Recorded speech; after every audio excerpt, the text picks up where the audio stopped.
Hi, it's your coach, Joe Lucas. Welcome to Monday. Welcome to September 25th. Hey, hope you had a great weekend. Just got back from Houston, Texas, hosted a Magellan Strategic Day there.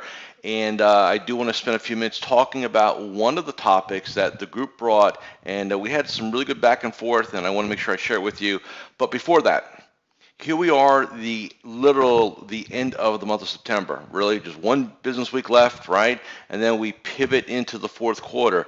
Not that I'm going to do this every day, but I just want to remind everybody how important it is to get some time, look at your business plan, really take a look at where am I year to date, and in essence, formulate a fourth quarter game plan. Like, don't come into next Monday, October 2nd, and go, okay, let's figure this out. Figure out this week, maybe Thursday, Friday, we can go grab a couple hours of time, get a window, figure out what you need to do to make the fourth quarter work for you.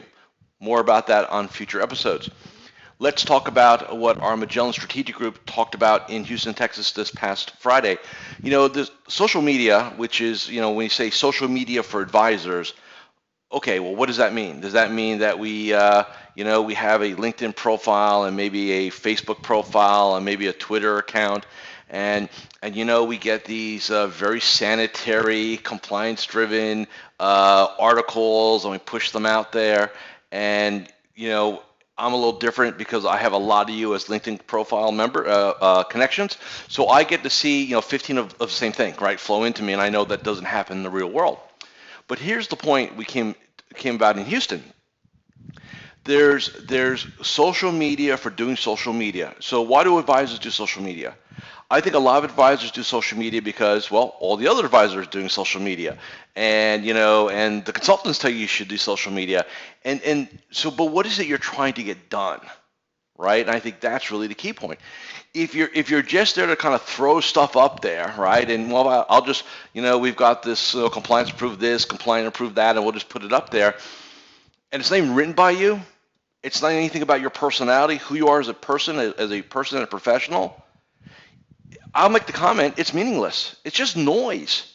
There's nothing there that's going to get me to want to say, hey, this is somebody I want to get to know better, or maybe this is somebody I want to meet with.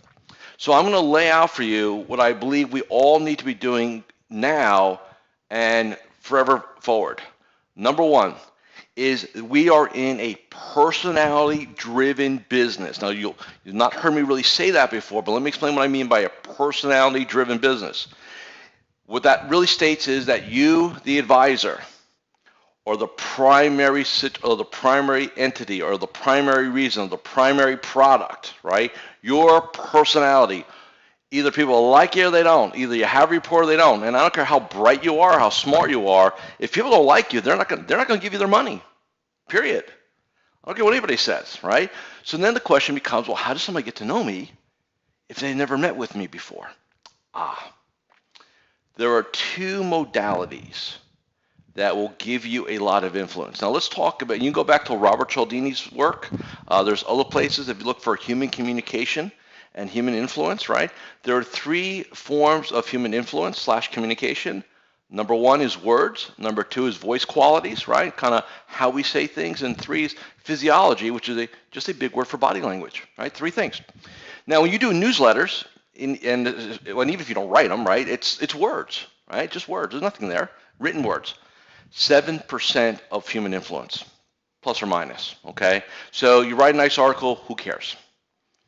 Number two, voice qualities, much, much better. 37 to 38%, depending who you believe with. So from 7 to 37, what's that a 5-6x times effectiveness? So what are we talking about here? Podcasting. I believe every advisor at minimum needs to be doing their own podcast. Why? Personality driven. You get out there, you say what you need to say, right? Then the third level is body language, right? So 56, 55, 56%. So again, think about, another level of strategy. Video casting, video blogging, things like that. Now, not everybody wants to do that. Not everybody's set up to do that. Not everybody has the time to do that. I get that. As much as I love the video because, again, my communication style is built this way. As you can see, I talk with my hands all the time. Not everybody's like that. So, if you're not comfortable doing video or you don't think you have a face for video, right, then pull it back and do podcasting.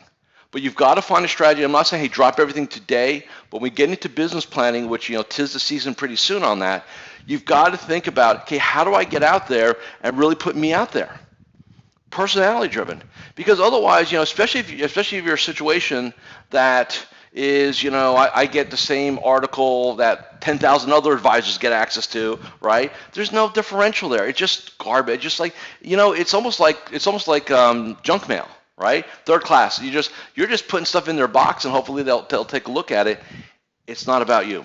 Now, I know what some of you are saying now. Everybody who watches and listens to me, we have RIAs and we have people that work at major firms. And I'll tell you right now, two different worlds, totally different, and I appreciate that. Here's what I'm going to say. You've got to be willing to get on the cutting edge of whatever you're allowed to do. So instead of sitting there saying, well, we can't do that, and I will say this, I have seen firms who would not allow something to be done 6 months later, now we can do it, right? Competitive pressure will change things. So you need to make sure that, again, if you're an independent, hey, you go for it. If you're an RIA, you go for it. Look, make the time, create your brand. The brand is you. I think Peter Montoya said that once. He's right. But now we need to figure out how to message it. Podcasting, video casting, making yourself the initial product. Remember this term, personality-driven business. You are in a personality-driven business. You are a personality-driven business. Get your personality out there. Have a great day.